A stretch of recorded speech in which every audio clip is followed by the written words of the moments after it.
Nada de la iglesia. Recién la iglesia se revela en el Nuevo Testamento. Nace la iglesia por el poder del Espíritu Santo. Recuerden que Jesús dijo: es necesario que yo me vaya y que venga el Espíritu Santo. Y cuando viene el Espíritu Santo en Pentecostés, empiezan a predicar, la gente se convierte, se bautizan y todo, y empieza la dinámica de la iglesia. Y vimos que el Espíritu Santo empieza a trabajar en nosotros aún antes de ser creyentes, nos convence de nuestro pecado, nos introduce en la iglesia lo que se conoce como el bautismo del Espíritu Santo, nos sella, nos añade. Y una vez que la iglesia ha nacido, va creciendo, tiene que entender cuál es el propósito. El propósito de la iglesia es predicar, y a los que se convierten, bautizarlos, discipularlos, enseñarles. Y vimos una de las cosas importantes que Jesús dijo en su oración antes de ser crucificado: que sean uno para que el mundo crea que tú me has enviado. Y la unidad, gracias, la edificación y la adoración son propósitos para la iglesia. En esta mañana vamos a ver cuál es, siguiendo la serie El desafío de una iglesia influyente, el tema para hoy día es la naturaleza de la iglesia. La naturaleza de la iglesia. Y tenemos que entender que lo que es Cristo es la iglesia, porque Cristo es la cabeza de la iglesia.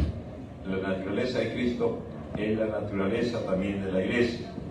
Y vamos a ver qué nos dice la Biblia acerca de la naturaleza. ¿Cuál es la naturaleza de la iglesia? Este es el texto que hemos leído al inicio, que mi esposa ha leído. La iglesia es un pueblo escogido de Dios en primer lugar. 1 Pedro 2:9, mas vosotros sois linaje escogido, real sacerdocio, nación santa, pueblo adquirido por Dios, para que anunciéis las virtudes de aquel que os llamó de las tinieblas a la luz. Es decir, somos linaje, descendencia escogida. La Biblia dice, nadie es cristiano porque quiere ser cristiano. Nadie es hijo de Dios porque quiere ser hijo de Dios. Jesús dijo acerca de él mismo: a los suyos vino, a su pueblo, a Israel, mas los suyos no lo recibieron. Mas a todo aquel que en él cree y le recibe, le he dado la potestad de ser llamado hijo de Dios. Los cuales, los hijos de Dios, no son engendrados por voluntad de carne, ni de sangre, ni de varón. No es voluntad de una persona, no es que una persona es cristiana y sus hijos son cristianos ya. No, es individualmente cada uno va a escuchar el mensaje de la palabra de Dios, y cada uno decidirá si lo recibe o lo rechaza. Depende de cada uno, porque Dios no va a forzar, no va a obligar a nadie. Somos linaje escogidos. Y acá en esta carta de Efesios, en el siguiente texto que veíamos la vez pasada, acá en el siguiente clic, Efesios 1:3, dice: bendito sea el Dios y Padre de nuestro Señor Jesucristo, que nos bendijo con toda bendición espiritual en los lugares celestiales en Cristo. Según ¿qué dice? Nos escogió en Él, en Jesucristo, en Él, antes de la fundación del mundo, antes que naciéramos, para que fuésemos santos y sin mancha delante de Él. ¿Qué está diciendo aquí? Aún antes de nacer, aún sin haber hecho algo bueno o malo, Él nos escogió. Es decir, no hay mérito alguno en nosotros como para que hinche su pecho. No hay mérito alguno. Él nos ha escogido. No somos nosotros. Es por su gracia, por su misericordia que estamos aquí, que pertenecemos al cuerpo de Cristo. Pero esto tenemos que entender: Él nos escogió. Yo les escogí a vosotros, no nosotros a Él. Nosotros más bien siempre lo hemos rechazado a Dios, siempre lo hemos dejado de lado a Dios, no hemos querido escuchar nada de Dios, siempre lo hemos arrimado a un rincón. Sin embargo, su gracia y su misericordia siempre nos ha buscado, nos ha encontrado, y ahora estamos aquí. Entonces, lo primero que vemos, la iglesia, la naturaleza iglesia, es un pueblo escogido por Dios. Dios lo escoge, no lo escoge el pastor, no lo escogen los papás, tu mamá. Es Dios quien nos ha escogido, así dice su palabra. Y nos escogió antes de la fundación del mundo. Y nos escogió, dice, nos escogió en Él, en Jesucristo. En Él nos escogió, no por nosotros mismos. ¿Ok? Vayamos avanzando un poco más en el mismo texto. El siguiente, otra vez, 1 Pedro 2:9. Mas vosotros sois linaje escogido, ahora dice, real sacerdocio. Somos real sacerdocio. Y esta es la doctrina del sacerdocio universal de todos los creyentes. Antes de que venga Cristo, habían los sumos sacerdotes, los sacerdotes que ofrecían sacrificios. El sumo sacerdote tenía que entrar al lugar santísimo una vez al año. Era el lugar santísimo. Y cuando entraba el sumo sacerdote tenía que ir atado con una cadena, con campanillas, para que indicara que se está moviendo. Porque si este sumo sacerdote estaba en pecado, iba a morir al estar en la presencia de Dios. Y entonces cuando ya no se movía, ya no sonaban las campanillas, tenían que jalar al cadáver, ¿no? Solamente el sumo sacerdote podía entrar y él tenía que previamente ofrecer sacrificios por sus propios pecados. Cuando Cristo es crucificado, dice la Biblia que el velo que separaba el lugar santísimo se rasgó en dos, se partió en dos, de arriba hacia abajo. No de abajo hacia arriba, de arriba hacia abajo. Y esto está simbolizando la entrada, la libre entrada que Él tiene, y ahora nosotros por estar en Él tenemos entrada. Dice el escritor a los Hebreos que podemos entrar confiadamente al trono de la gracia. Entonces tenemos acceso al trono de Dios. Y esto es por ser cuerpo de Cristo, por ser la iglesia del Señor. Entonces, todo cristiano, no estoy hablando de la iglesia de Alianza Cristiana y Misionera, todo cristiano en todo lugar del mundo, en todo tiempo, tiene acceso a la presencia de Dios. ¿Y qué hacían los sacerdotes? Los sacerdotes ofrecían sacrificios y eran intercesores, oraban por el pueblo, llevaban la voz del pueblo hacia Dios, mientras que el profeta, la dirección del profeta era al revés. El profeta venía con palabra de Dios. Jehová ha dicho así. El profeta traía el mensaje de Dios para el pueblo. El sacerdote traía el clamor del pueblo y lo llevaba hacia Dios. Era intercesor, era quien oraba por el pueblo. Y entonces esas eran labores del sacerdote: ofrecer sacrificios por el pecado y interceder por el pueblo. ¿Qué nos dice el siguiente texto aquí? Romanos 12:1. Mas dice, así que hermanos, os ruego por las misericordias de Dios que presentéis vuestros cuerpos en sacrificio vivo, santo, agradable a Dios, que es vuestro culto racional. Cuando Cristo murió en la cruz, la Biblia dice que Él se ofreció una sola vez y para siempre. No hay más sacrificios de corderos, de ovejas, ya no hay más sacrificios. Cristo es el Cordero de Dios que quita el pecado del mundo. Ahora, ¿qué sacrificios ofrecemos? La Biblia dice que debemos presentar nuestros cuerpos en sacrificio vivo. Esto no quiere decir que vamos a ir a la parrilla, a la hoguera, a echarnos ahí. Lo que está diciendo es que estemos dispuestos a morir a nosotros mismos. Por eso Jesús dijo, el que quiera seguirme, tome su cruz cada día, a morir al pecado, a morir a nuestra carne, presentarnos en sacrificio vivo, santo, agradable, que es vuestro culto racional. Tenemos que entender lo que estamos haciendo, más allá de lo emocional. La Biblia nos habla siempre de orar, adorar con entendimiento. Y el culto, la entrega, el sacrificio de nuestra vida, lo hacemos porque Él murió por nosotros.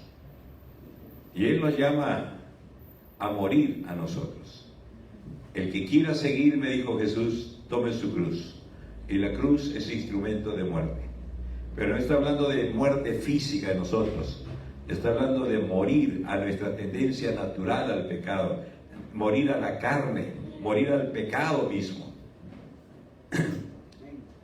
Pero ¿qué más hace el sacerdote? Acá dice Romanos 15:30, pero ruego, hermanos, por nuestro Señor Jesucristo y por el amor del Espíritu, que me ayudéis orando por mí a Dios. Pablo está pidiendo, oren por mí, por favor. A los efesios les dice, oren para que cuando abra mi boca la palabra de Dios salga. Está pidiendo intercesión por él.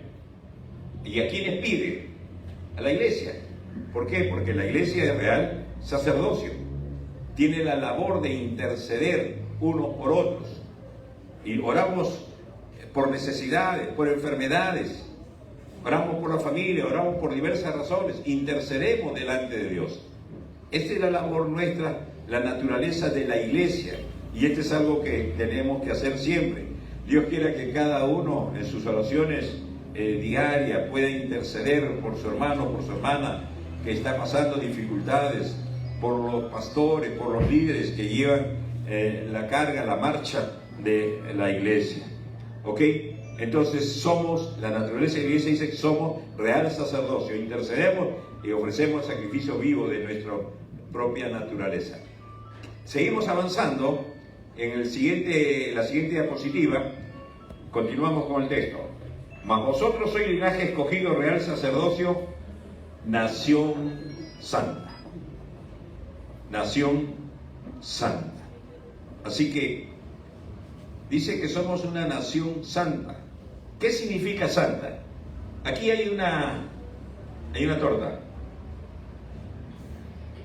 Esta torta se ha cortado un pedazo para alguien. La palabra santo en el hebreo, kadash, y en el griego, agios, significa cortar, separar. Y dice la palabra, somos una nación santa. Hemos sido separados del mundo para Dios, para vivir para Dios. Jesús dijo, están en el mundo, pero ya no son del mundo. Ya no pertenecen a esa forma de vida que hay en el mundo. Somos separados. Eso no significa que nos vamos a un monasterio y nos escondemos. Estamos en el mundo, dijo Jesús. Vosotros sois la sal de la tierra. La sal tiene que estar mezclada con el producto que va a salar. No puede estar la sal por acá y la carne por acá. Tiene que estar junto, mezclado. Y así nosotros estamos mezclados con la gente por donde nos movamos. Pero miren lo que dice acá en el siguiente texto. Primera de Corintios, capítulo 1-2. Pablo saludando a la iglesia de Corinto. A la iglesia de Dios que está en Corinto, a los santificados en Cristo Jesús, llamados a ser santos, con todos los que en cualquier lugar invocan el nombre de nuestro Señor Jesucristo, Señor de ellos y nuestro. ¿Cómo era la iglesia de Corinto? Una palabra que me digan, ¿cómo era la iglesia según lo que la Biblia dice? Una iglesia carnal, una iglesia inmadura. Pablo dice, solamente puedo hablarle a ustedes como niños, porque aún no han desarrollado, no han madurado. Cuestionaban a Pablo, estaban divididos. Unos decían, yo soy de Pablo, el otro, yo soy de Cefas, el otro, yo soy de Apolos, y los otros decían, yo soy de Cristo. Estaban divididos, tenían partidos, unos seguían un líder, otros seguían a otro líder. Esa era la iglesia de Corinto. Sin embargo, Pablo cuando los saluda, le dice, a los santificados en Cristo Jesús. ¿Qué está diciendo? Está hablando, la santificación tiene 3 etapas. La santificación inicial, cuando Cristo muere por nosotros y esa muerte nos alcanza a nosotros, el Espíritu Santo nos convence de nuestro pecado, nos arrepentimos, creemos en Él, entregamos nuestra vida a Él. Ahí, en ese momento, esa santidad, esa santificación que se produce con Cristo en la cruz, se aplica en nuestra vida. Es una santificación, le llamamos santificación pasada, porque está basado en lo que Cristo hace 2000 años hizo por nosotros. Y Pablo le dice a los corintios, ustedes son santificados, han sido separados por la obra de Cristo. Pero no solamente han sido santificados por la obra de Cristo, son llamados a ser santos. Y esto es lo que se conoce como la santificación presente. Es decir, en el día a día vamos creciendo, vamos desarrollando. El que comenzó en nosotros la buena obra, dice Pablo a los Filipenses, recordarán, él mismo la continuará hasta el final. Él mismo nos perfeccionará hasta el día de Jesús. Entonces hay una santificación presente, donde Dios está trabajando día a día en nuestras vidas. Y la idea es que podamos seguir creciendo, seguir madurando. En la vida hay altibajos. No todos son perfectos, ¿verdad? Hay momentos que estamos arriba, hay momentos que estamos abajo. Pero este altibajo no es saludable. El altibajo saludable es el que vamos así. Es decir, hay una tendencia a crecer, a madurar. No somos las mismas personas en el tiempo. Cuando estamos en altibajo y seguimos siendo la misma persona desde cuando empezamos la vida cristiana, cuidado. Algo está pasando en su vida, o algo no ha pasado, porque se mantiene de la misma manera que cuando usted entregó su vida supuestamente al Señor. Claro que hay altibajos, pero nuestra vida tiene que ir creciendo, tiene que ir madurando, tenemos que ir siendo cada vez mejor. La luz de los justos es como la senda de los justos es como la luz de la aurora, que va en aumento, dice la palabra del Señor.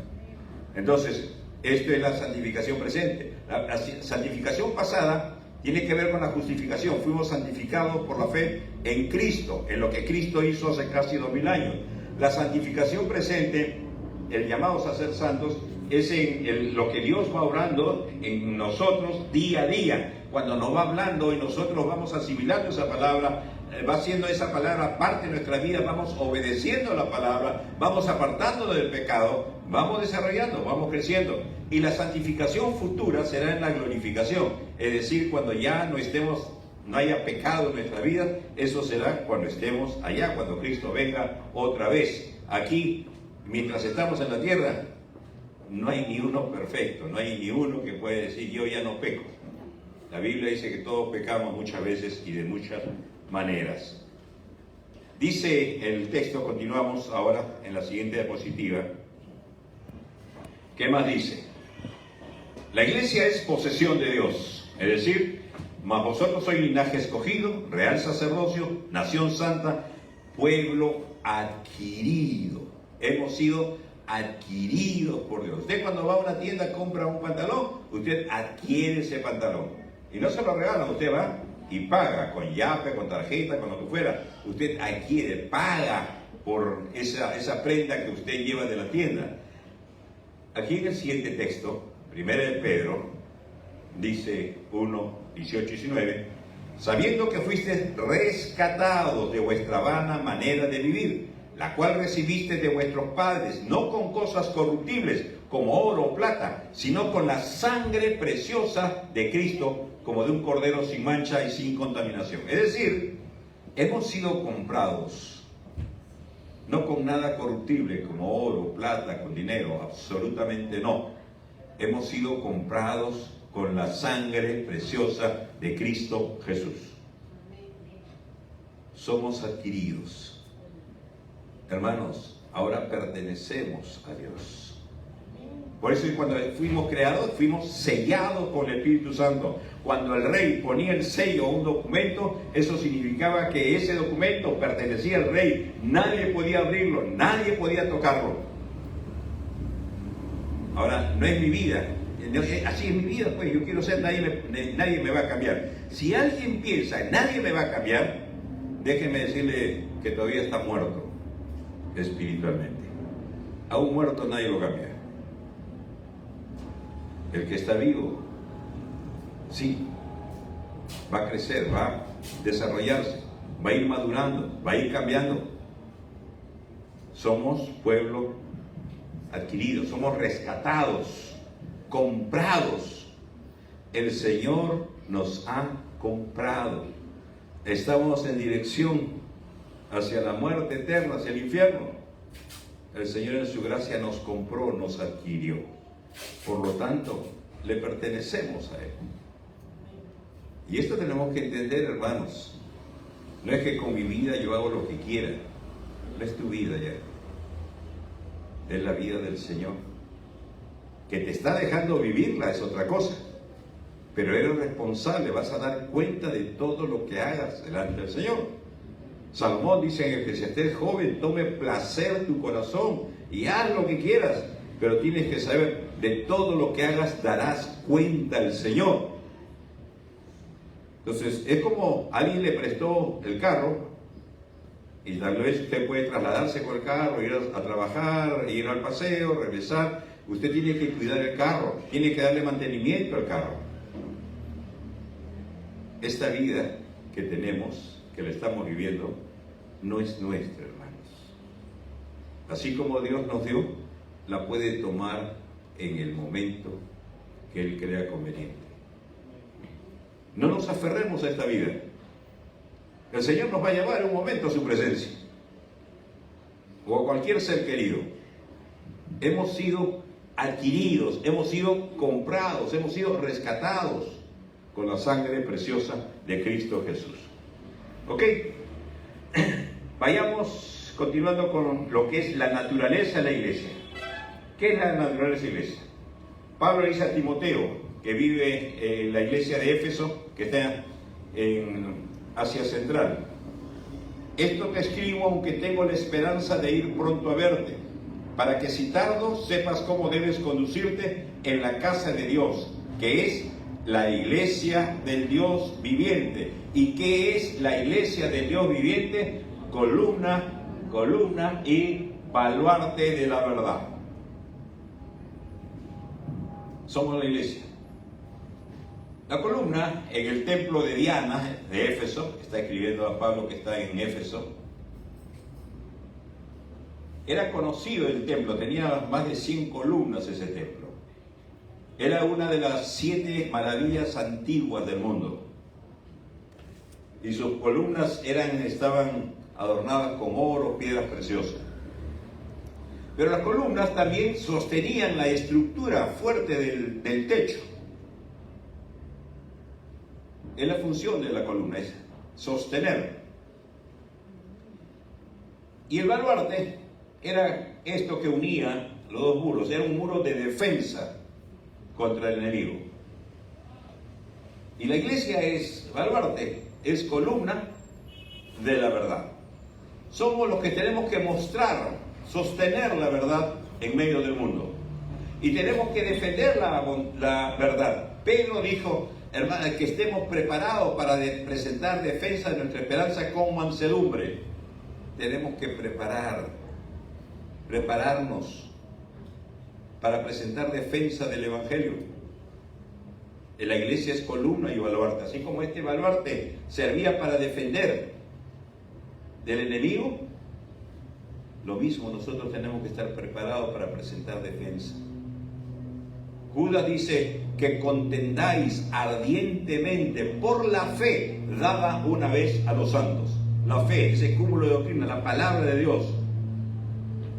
Y como iglesia somos columna y baluarte de la verdad.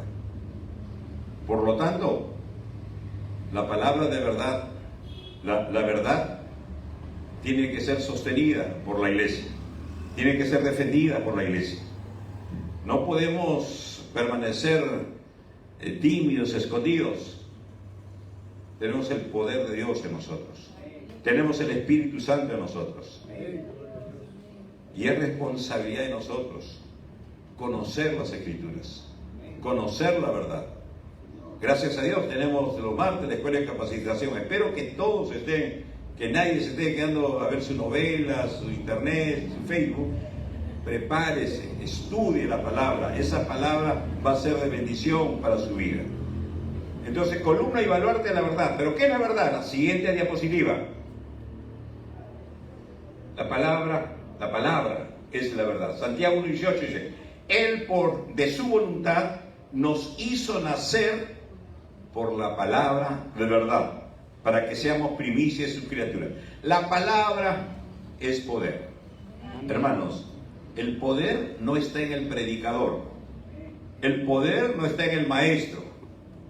El poder está en la palabra. No me avergüenzo del Evangelio, porque el Evangelio es poder de Dios para salvación. Y esta palabra es la que trae vida, es la palabra de vida. Él nos hizo nacer por la palabra de verdad. Jesús dijo, es necesario nacer de nuevo. Esto hemos estado enseñando las semanas anteriores. ¿Y cómo nacer? Por el agua y el espíritu. El agua es simbolizada por la palabra. ¿Con qué limpiará el joven su camino?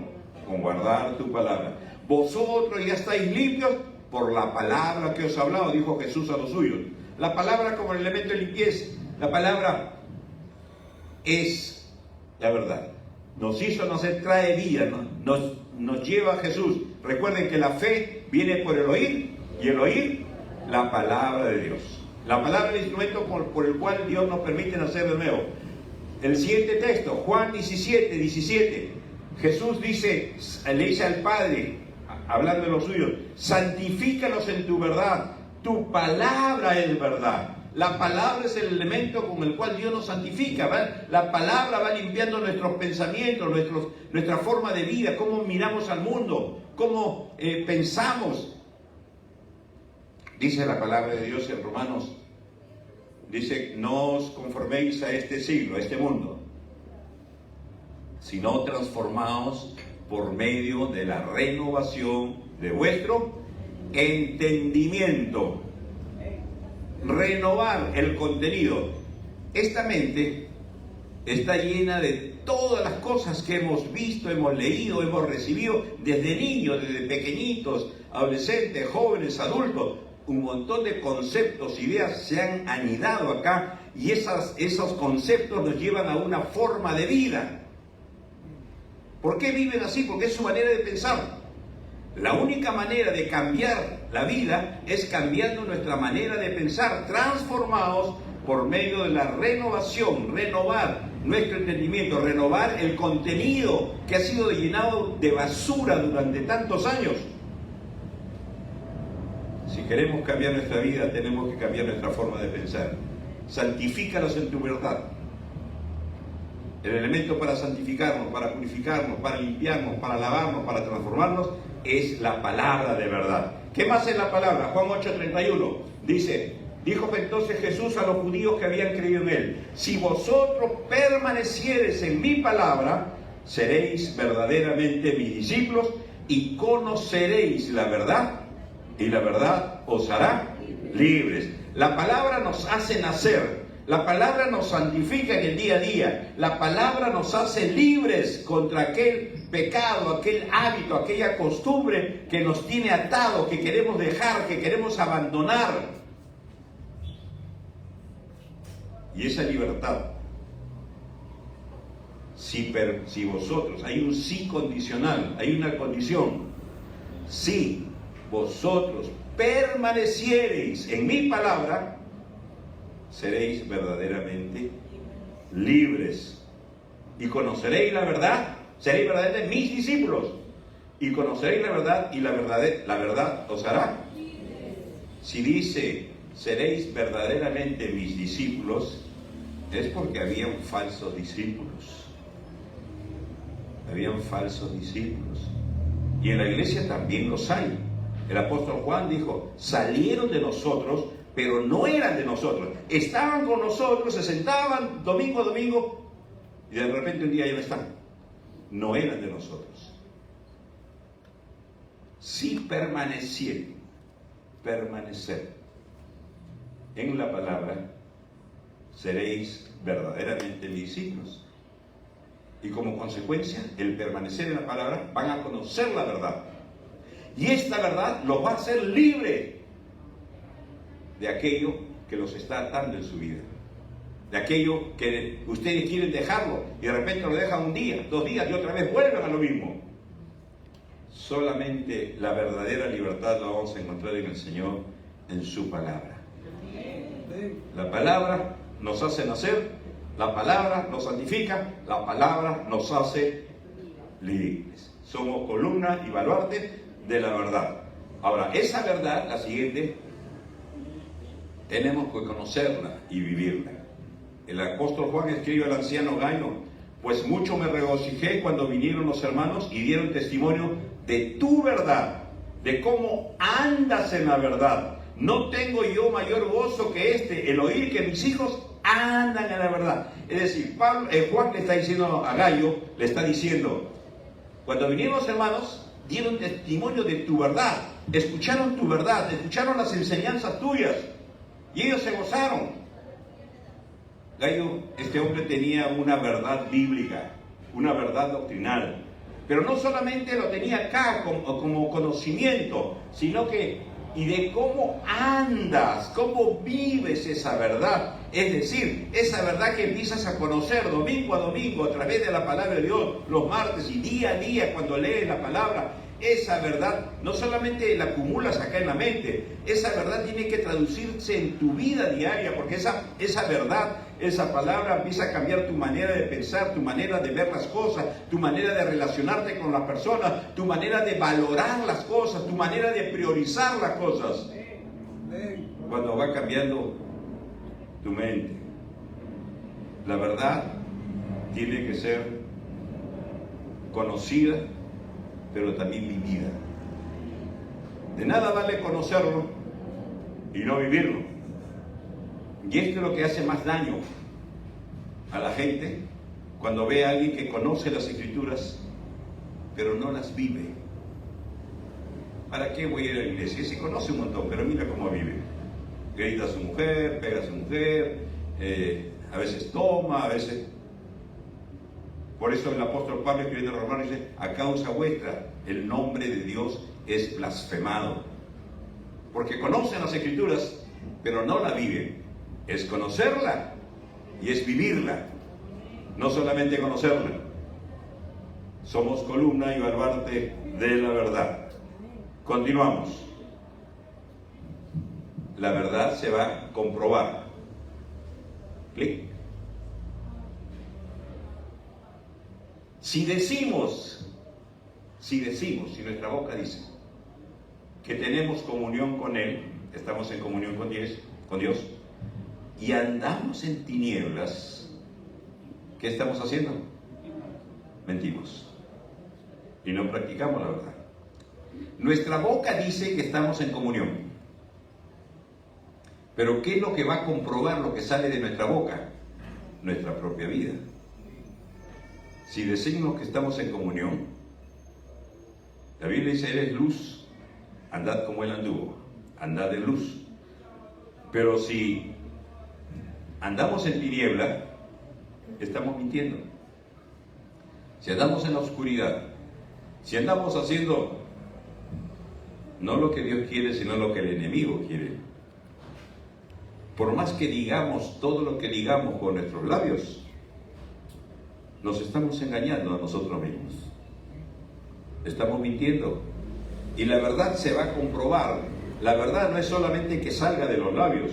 Recuerden lo que Jesús dijo: este pueblo de labios me honra, mas su corazón está lejos de mí. El siguiente texto, Juan dice, continúa, 1 Juan 1:6, 1:8. Si decimos, otra vez, si decimos que no tenemos pecado, nos engañamos a nosotros mismos y la verdad no está en nosotros. No, yo no he hecho, seguro, no lo he hecho, mentimos. ¿Qué estamos haciendo? No estamos engañando a otros, nos engañamos a nosotros mismos. Hay diferencia entre mentir y engañar. Recuerden en la iglesia del primer siglo, cuando todos traían sus bienes y ponían a los pies de los apóstoles, Ananías y Zafira, ¿se acuerdan? Trajeron el producto de la venta de su casa, por decir, era 100, y ellos dijeron: lo hemos vendido en 50, para quedarse con 50. No hubiese pasado nada si ellos decían: mira, lo hemos vendido 100, pero queremos usar 50 y 50 queremos dar. Estaban diciendo la verdad. Pero ellos querían aparentar, como el resto que daba todo, querían aparentar también que daban todo. Y Pedro dijo: ¿por qué has mentido al Espíritu Santo? Pregunta: ¿engañaron al Espíritu Santo? ¿Mintieron al Espíritu Santo? Sí mintieron, pero no lograron engañarme. Y a veces nosotros mentimos y pensamos que estamos engañando al resto. Y a veces la gente nos escucha nomás, ya se dio cuenta que nos está mintiendo, pero no nos está engañando. Y a Dios no podemos engañarle. Sí, podemos mentirle, pero esa mentira no se va a concretar, no se la va a creer Dios. El único que se la cree es uno mismo, el que miente. Por eso dice, nos engañamos a nosotros mismos. Y es lo más triste. Sabemos que estamos mintiendo y nos la creemos. Ya le dije, ya se la creyó, ya, feliz de la vida. Ese es el peor engaño. El siguiente texto, 1 Juan 2:4, continúa Juan. El que dice, y yo le conozco, y no guarda sus mandamientos, el tal, ¿qué cosa es? Y la verdad se comprueba. Si decimos, el que dice, es decir, podemos decir muchas cosas, y está bien que digamos, pero eso tiene que estar avalado por nuestra propia vida. De nada vale que hablemos, que digamos muchas cosas, si nuestra vida da otro mensaje distinto. Y la gente se va a dar cuenta que no nos digan nada por no querer avergonzarnos, humillarnos, es otra cosa. Pero la gente se da cuenta. La gente no es tonta. Dios se da cuenta. Y entonces aquí está hablando del decir y el hacer. Deben estar de la mano. La verdad, como columna y baluarte de la verdad se va a comprobar. ¿Qué más? Seguimos con la naturaleza de la iglesia. Estamos corriendo ahí para explotar un montón. Miren el cuerpo. La iglesia es el cuerpo de Cristo. Es un organismo vivo. Porque así como el cuerpo, dice la palabra, es uno y tiene muchos miembros, pero todos los miembros del cuerpo, siendo muchos, no son un solo cuerpo, son un solo cuerpo. Así también Cristo. Vosotros pues sois el cuerpo de Cristo y miembros cada uno en particular. La iglesia es el cuerpo de Cristo, una sola cabeza, que es Cristo. Y el cuerpo tiene diferentes miembros, manos, músculos, nervios, huesos, corazón, hígado, páncreas, intestino, N miembros. Y cada miembro tiene su propia función. La vista sirve para ver, no para agarrar, ¿verdad? La mano es para agarrar, aunque algunos cuando miran pareciera que agarraran. Los pies sirven para caminar, ¿verdad? Cada miembro tiene una función. Y como iglesia también, el Señor puso a unos apóstoles, a otros profetas, a otros evangelistas, a otros pastores, a otros maestros, a fin de perfeccionar a los santos, a los creyentes, para la obra del ministerio. De tal forma que todo el cuerpo participa en la obra del Señor. Todos, sin excepción. Porque este miembro, cada órgano recibe la sangre, el corazón va bombeando la sangre y va haciéndolo transitar por todo el cuerpo humano. Cada miembro tiene una función. La obra del Señor no la hace solamente el pastor ni los líderes. El modelo de la iglesia es que todos participen. Ese es el modelo bíblico. Todos. No solamente que el pastor lo haga ellos con su equipo de líderes, ellos nada más. Todos, hermanos. Y yo me gozo porque me han dicho esta semana, se han reunido, por ejemplo, para el festival, las diferentes comisiones. Y los que no han podido ir, súmense, porque la idea es que todos participemos, todos colaboremos, todos apuntamos a un mismo propósito, a un mismo objetivo. La iglesia es un organismo vivo. Nace, crece, se multiplica, pero no muere. No muere la iglesia. Porque ha recibido vida eterna. ¿Ok? Vamos avanzando antes que me gane el tiempo. ¿Qué más es la iglesia? La iglesia es fructífera. La iglesia da frutos. Está llamada a dar frutos. Juan 15 dice, el verso 5, yo soy la vid, vosotros los pámpanos. El que permanece en mí y yo en él, este lleva mucho fruto, porque separado de mí nada podéis hacer. El 16, no me elegisteis vosotros a mí, sino que yo os elegí. Otra vez, Él nos eligió a nosotros, no nosotros a Él. Yo os elegí a vosotros y os he puesto para que vayáis y llevéis fruto y vuestro fruto permanezca.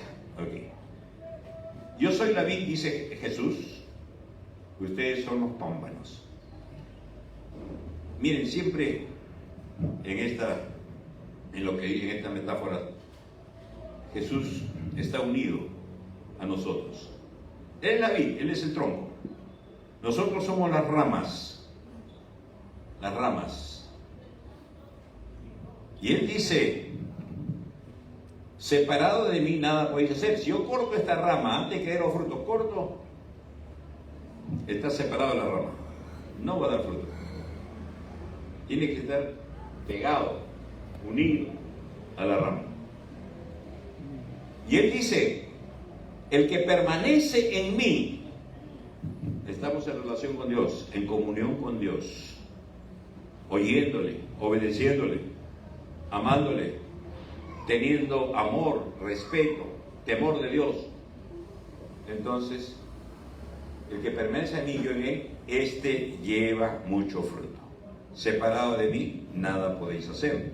Jesús dice al final de este capítulo, ustedes no me eligieron, sino que yo os elegí. Y yo los he elegido ¿para qué? Y los he puesto para que vayáis y llevéis fruto. ¿Para qué?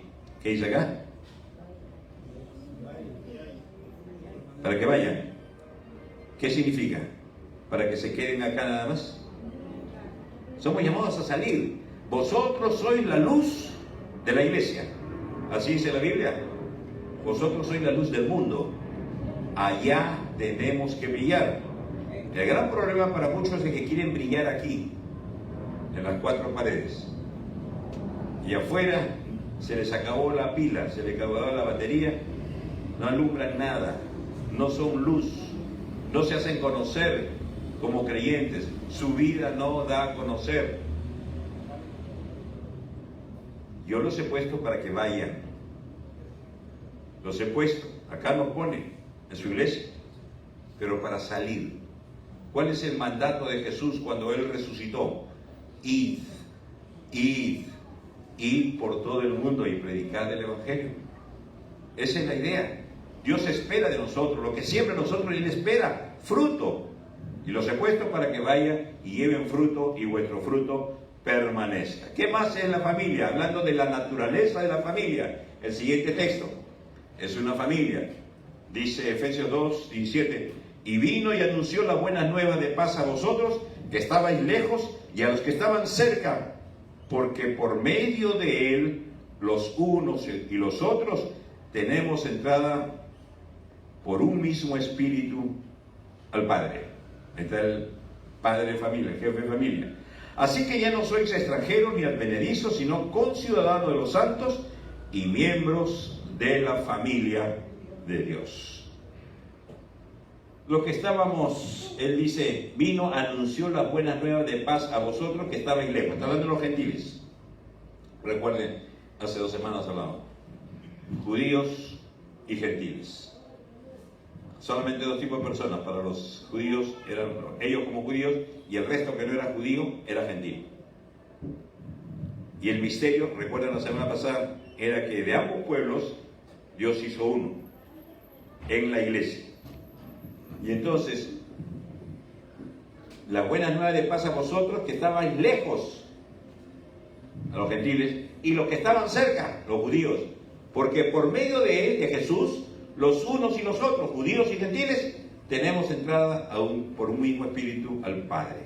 Y somos miembros de la familia de Dios. La naturaleza de la iglesia es que somos una familia. Somos la familia de Dios. El Padre, la autoridad, es Dios. La cabeza de la familia es el Señor. Y nosotros somos los miembros de esa familia. Somos una familia.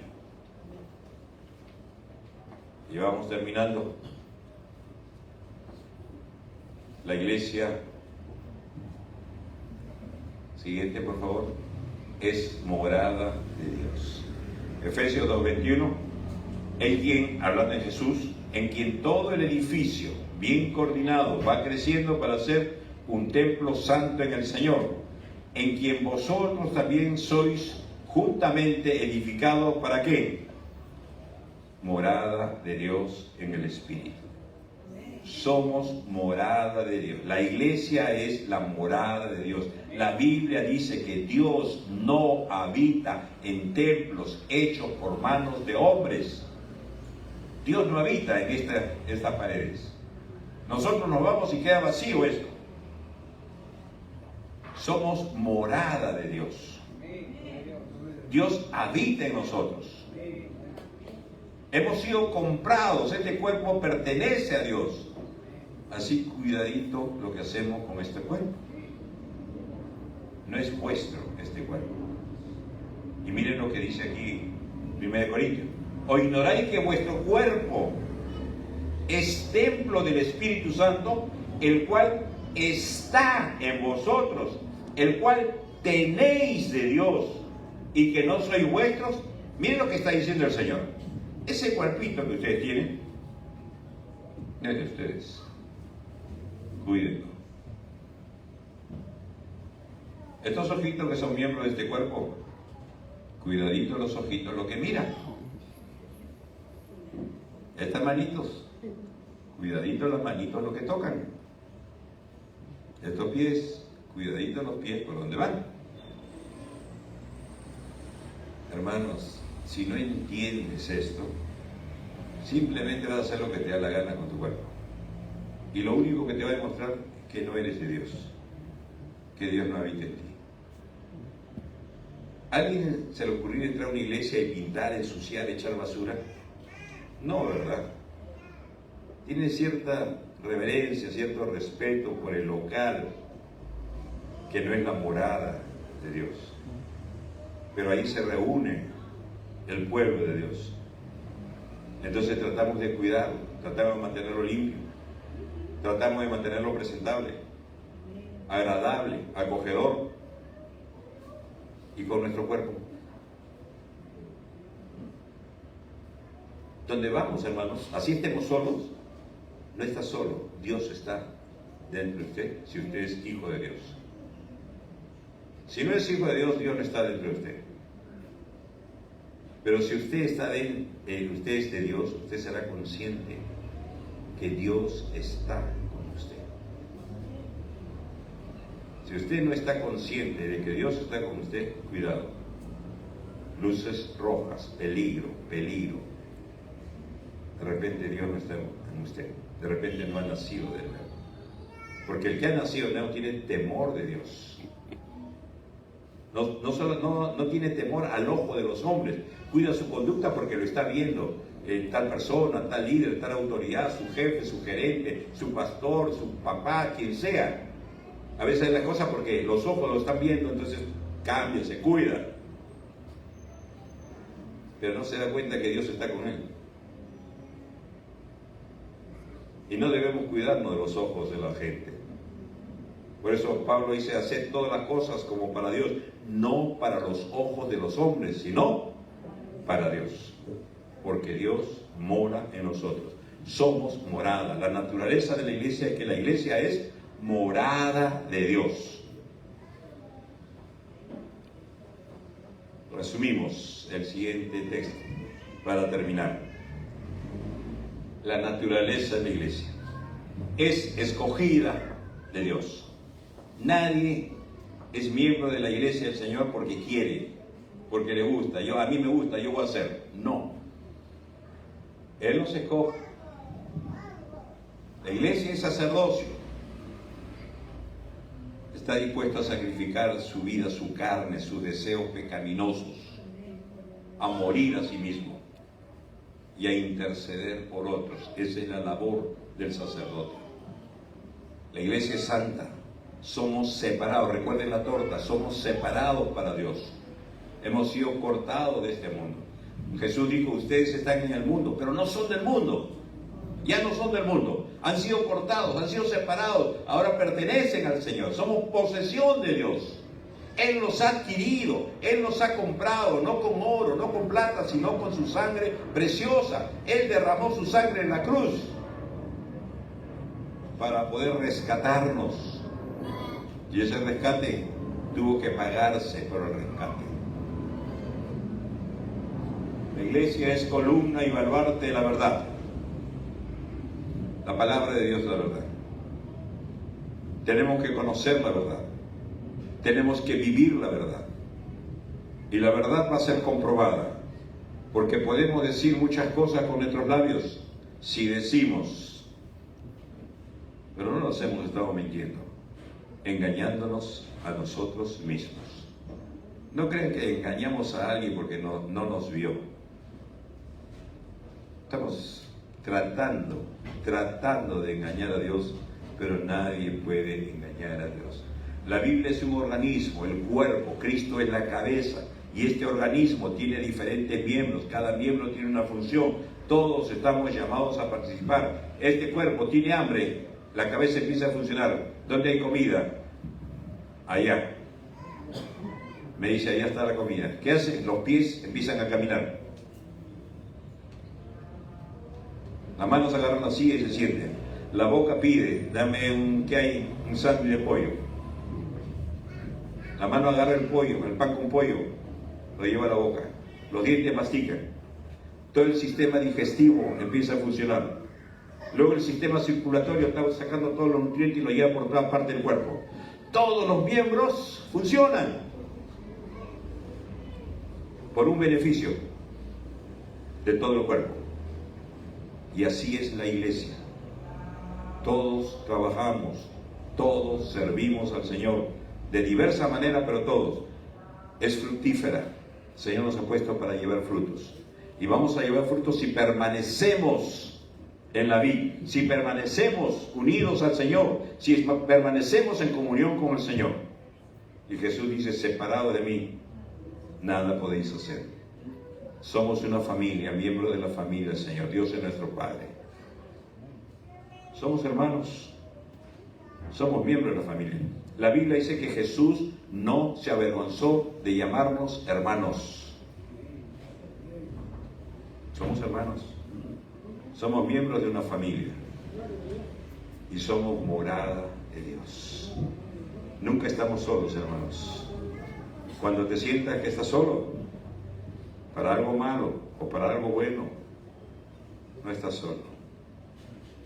Dios está en ti. Él está morando en ti. Siendo que esto es la naturaleza de la iglesia. Yo preguntaba, de todo lo que hay acá en nuestro lugar, ¿qué es iglesia?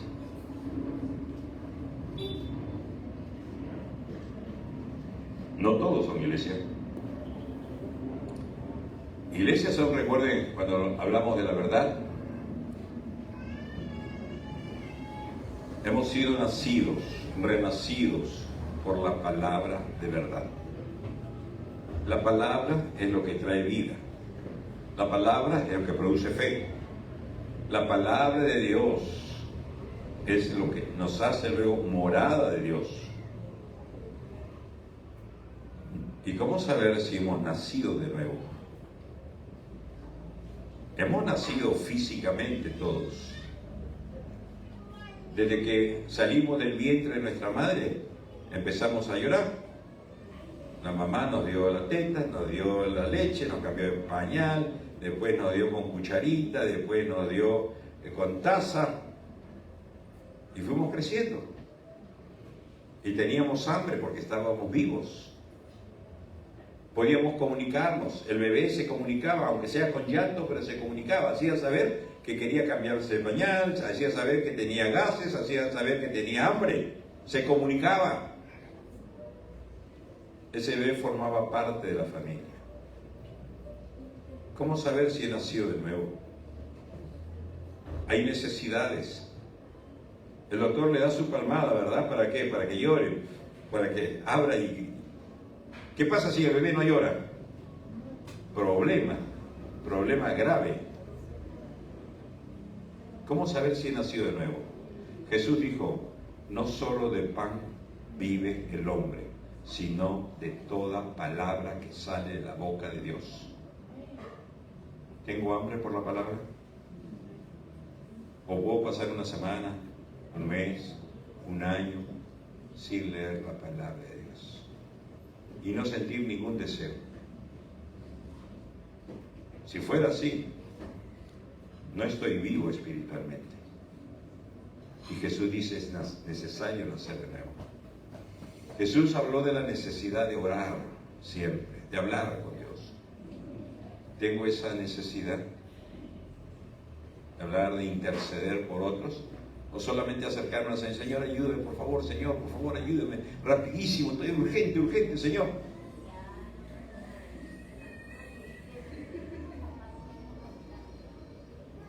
Si tú eres consciente que no te das cuenta que tienes esas necesidades y puedes vivir larga data sin leer la palabra, sin alimentarte la palabra, cuidado. Jesús dijo, si alguno quiere venir en pos de mí, niéguese a sí mismo, tome su cruz cada día y sígame. Jesús dice, si alguno quiere venir en pos de mí, si alguno quiere ir en pos de Jesús, niéguese a sí mismo, negarse al pecado, tome su cruz cada día, esté dispuesto a morir a nuestro pecado, a nuestra naturaleza carnal. Y luego dice, sígame. Si hubiera alguna persona en esta mañana que quiere decirle, Señor, quiero ir en pos de ti, te necesito, Señor. Me doy cuenta que me paso días sin poder leer la palabra, meses sin leer la palabra. Pero tú dices que es necesario nacer de nuevo. Y en esta mañana yo quiero recibir esa vida. Quiero reconocer que soy pecador o pecadora. Y quiero arrepentirme de mis pecados. Quiero pedirte perdón a ti, Señor, por mis pecados. Y el Señor dice, al que a mí viene, dice Jesús, yo no le echo fuera. Y Jesús está dispuesto no solamente a recibirte, a perdonarte, a amarte, a transformar tu vida. Si en esta mañana tú quisieras entregar tu vida, hacer lo que hemos estado diciendo ahorita, ponte en pie. Quisiera orar por ti. Si hubiera alguna persona en esta mañana que quiere decirle, Señor, necesito nacer de nuevo.